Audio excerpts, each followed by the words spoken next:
വറുത്തരച്ച മുട്ടക്കറിയാണ്. അപ്പം മുട്ട പുഴുങ്ങാൻ വെക്കാം. 4 മുട്ടയെടുത്ത് പുഴുങ്ങി വെച്ചു. വിള്ളൽ വരുന്നതുണ്ടാ, അതായത് വെന്ത് വന്നെന്ന് അർത്ഥം.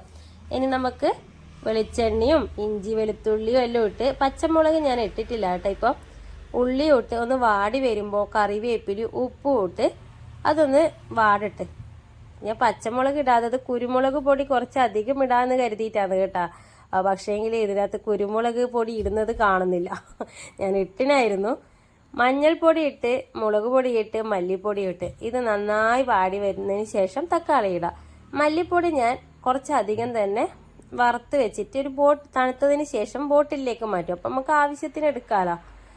അതുപോലെ തന്നെ തേങ്ങ വറക്കുമ്പോൾ കുറച്ചധികം വെക്കും, വറുത്തരച്ച് വെക്കും. അതും അങ്ങനെ ഫ്രിഡ്ജിൽ സൂക്ഷിക്കും. അപ്പം നമുക്ക് പെട്ടെന്ന് എടുക്കുമ്പോൾ ആവശ്യത്തിന് എടുക്കാമല്ലോ.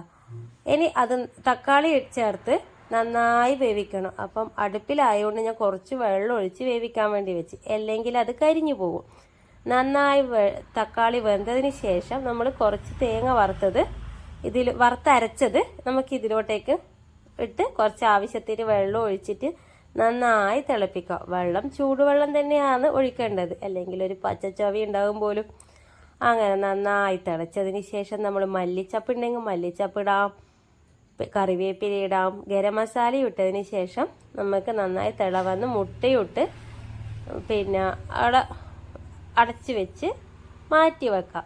വറുത്തിടണമെങ്കിൽ ഉള്ളിയും ചിക്കൻ മസാലയോ ഗരം മസാലയോ ചേർത്ത് വറുത്തിടാം കേട്ടോ. ഞാൻ വറവ് ഇട്ടിട്ടില്ല.